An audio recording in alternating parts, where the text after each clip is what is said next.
Hello everyone and welcome back to another Mastering the Basics lesson. I just wanted to open up this part of our course because we're going to be looking at some really important upcoming lessons. And we're going to be really exploring and learning as much as we can about tense, English tense. Now, this is super important in all aspects of language, the English language, whether it's in speaking, listening, reading, writing, whichever part we're currently using. And tense is super important, and it's probably one of the parts of English that you also are thinking, I really want to improve my understanding of tense. I really want to be able to speak accurately using a variety of tenses. Of course, we use tense to indicate, to show different times of events that happened, and just generally to indicate time in our language. So over the next few lessons, we're going to be really exploring and looking at how we can use different tenses. And over the whole course, we'll be coming back to tense a few times and having extra lessons on it too. It's not something that one lesson you can say, okay, thanks, David, I've mastered it now. As many skills require, it does need extra time, extra effort, and probably extra care too. So we're going to have a few lessons now really going quite in depth into the use of different tenses. And of course, we'll be building on your use of tense and grammar throughout the whole course. So I hope you're excited for this part of the course, and I think it's time that we jump right in. Before we jump into the really specific information regarding different tenses, we should really have a quick overview of what tenses really are. And it's important to note that there are 12 main tenses in the English language. Sometimes teachers will say 16. However, we're going to be learning it as 12 main tenses. And I just find that it's easier to break it down into 12.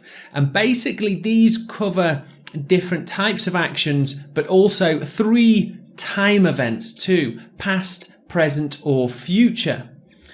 So if we consider this timeline, we have past, present, and future. Tenses are used to be able to speak about time. So without the tenses that we have, it would be difficult to do so in such detail.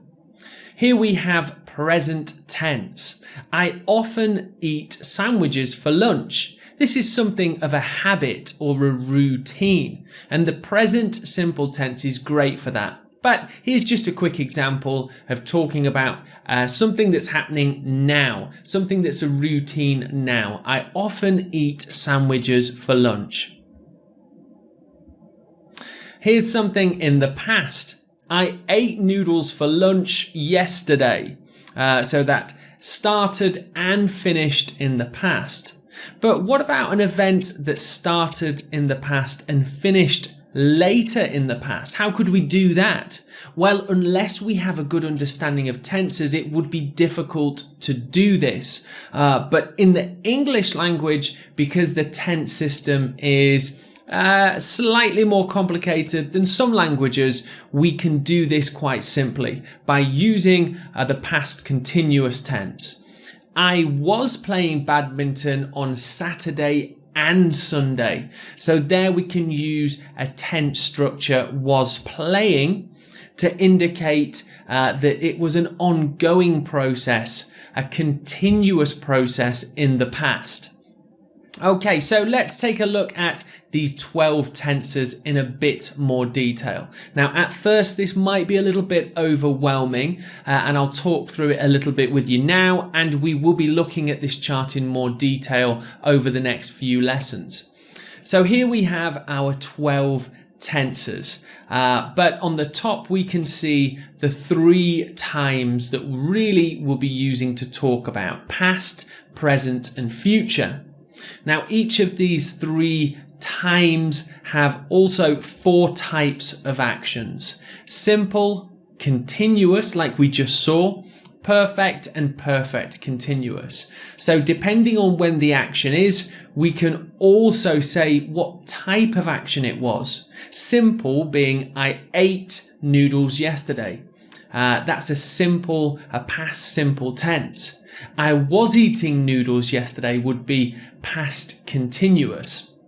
So today we're going to be looking just at the present tense. So we're going to be focusing on the present tense, the present simple, and the present continuous.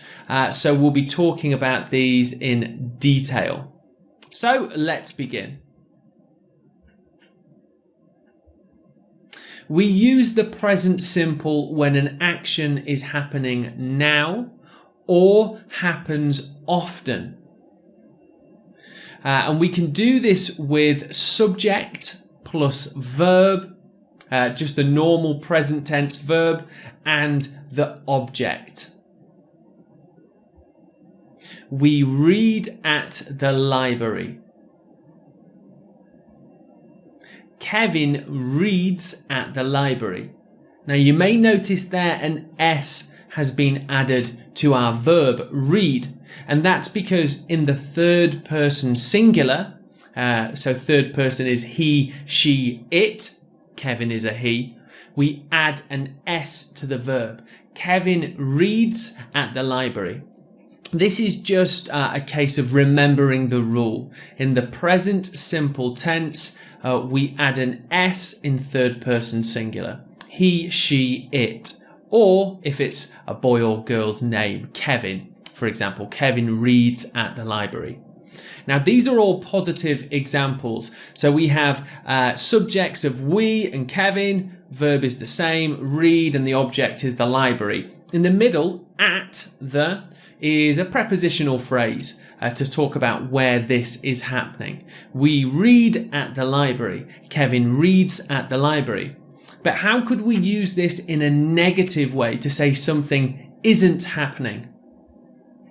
Quite simply, we use subject plus either don't or doesn't plus verb and plus object. He doesn't enjoy long travel. I don't exercise at the gym. So using doesn't or don't in the negative form. Of course, third person pronouns, he, she, it, we would use doesn't. And for don't, we have I, you, we, or they. They don't exercise at the gym. We don't exercise at the gym. So we just need to remember which we use, doesn't or don't, depending on the subject pronoun. Okay, I just want to give you more information on the point earlier, adding an S to the verb. Kevin reads. There's a bit more detail on this that actually makes it slightly more trickier, but it's definitely worth us looking at this now.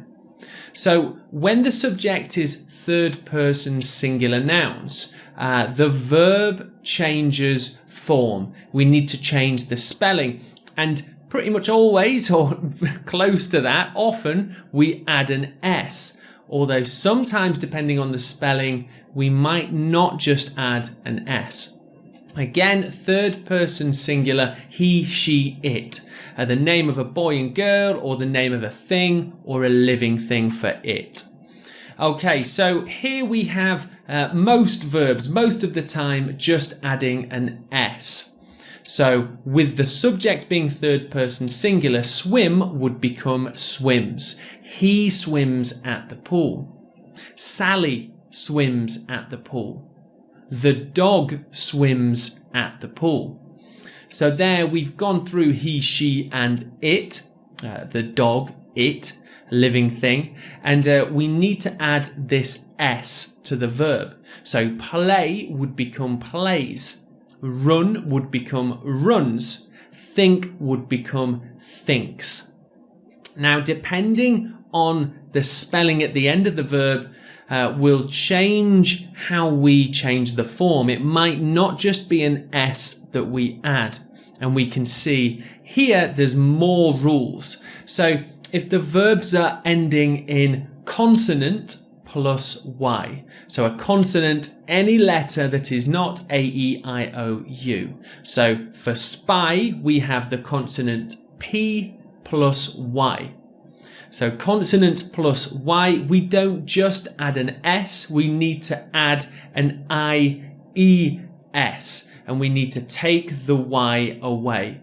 So spy would become spies. Study would become studies.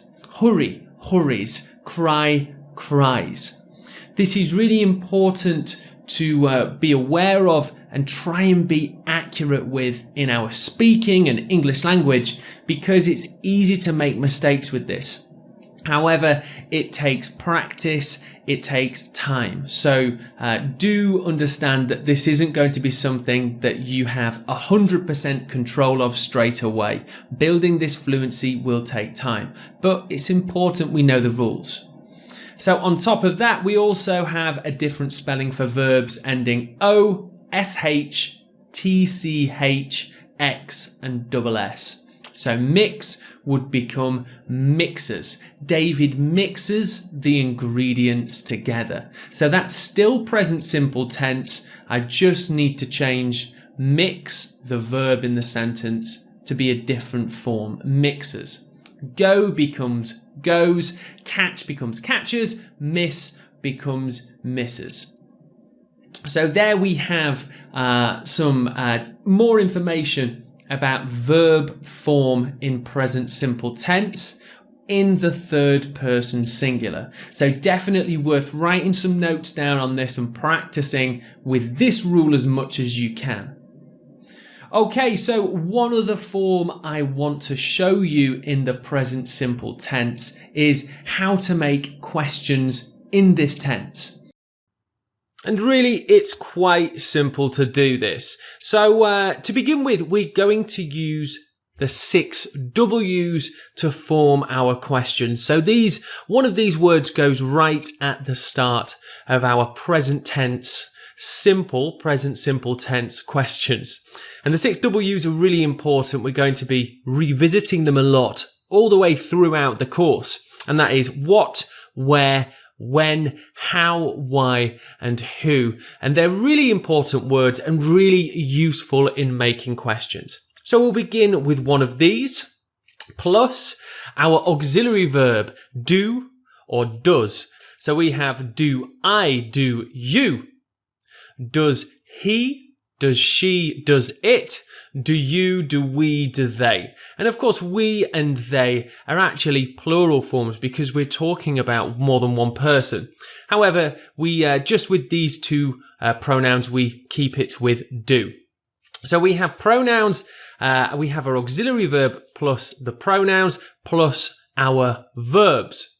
So let's take a look at one of the examples. Where do you live? A really simple, basic question, but something that you would probably use a lot. I use a lot in my sort of daily life as well. Where do you live? What time do you sleep? So we have do, the auxiliary verb, plus you, once again. What time do you sleep? And in blue, I've just added a small detail here. So here's a quick overview on creating questions in the present simple tense. Okay, let's move on to the present continuous tense. So we use the present continuous when an action is happening now or happens often. Here's an example. I am singing in the rain. And we have the subject I plus am, are or is, plus the verb plus the object. I'm buying a pair of shoes. This is for I. I am, contraction. We shorten this, I am, into I'm. I'm buying a pair of shoes. Contractions are super important, and generally speaking, native speakers 9 times out of 10 will contract, and it's definitely a very native sounding way of speaking. I'm buying a pair of shoes. Okay, how about for you, we, and they? So you, we, they plus are plus verb ing plus the object. You are listening to the radio. How could we contract this? Okay, it would be you're listening to the radio. So well done if you got that right. Here's another example. Sally and David are making a sculpture. So this would be Sally, she, and David, he. So you might think, why not Sally and David is? But because there are 2 of them, the real pronoun here would be they. Sally and David, they. They are. Sally and David are making a sculpture. So we use are for you, we, and they. And for third person singular, he, she, it, we use is plus verb ing plus the object. She's working at a travel agent. The computer is making weird noises. How could we make the contraction? The computers making weird noises. Very common in speech to use that contraction. And there we have our third person singular pronouns, he, she, it. Okay, so that is how we make the present continuous tense depending on the subject and pronoun that we're using. Very important, and there could be a lot of practice here, so again, worth noting all of this down.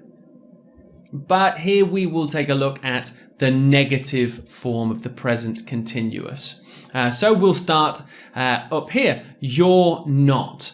So on the left in this row, we have one way of using the negative form in a contraction, but there's actually 2 ways that we can do it, and both are correct. So we can say, you're not playing. Or we could also say, you aren't playing. Now, it doesn't matter which one you use, really, both are okay.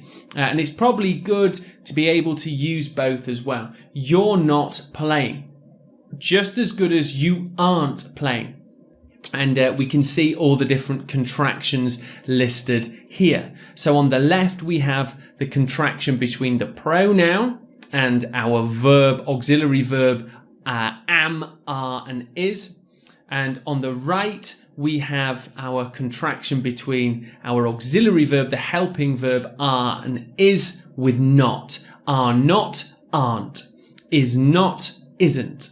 So definitely worth spending some time looking at this table. Here's a couple of examples.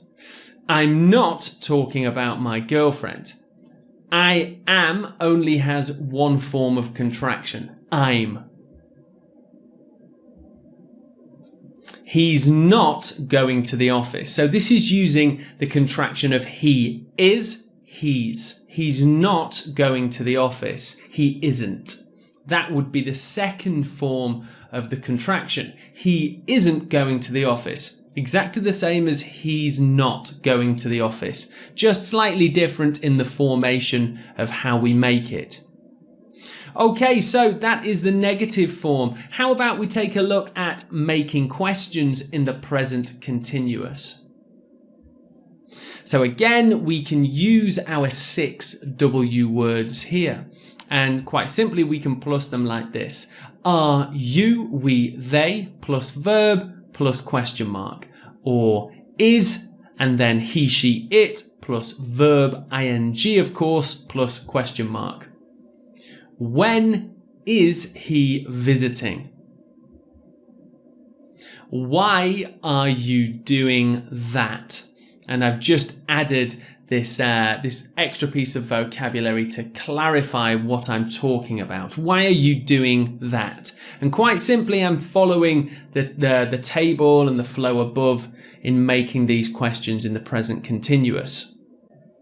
And that is the end of our lesson for the present simple and present continuous, but it's of course time for our animated video now.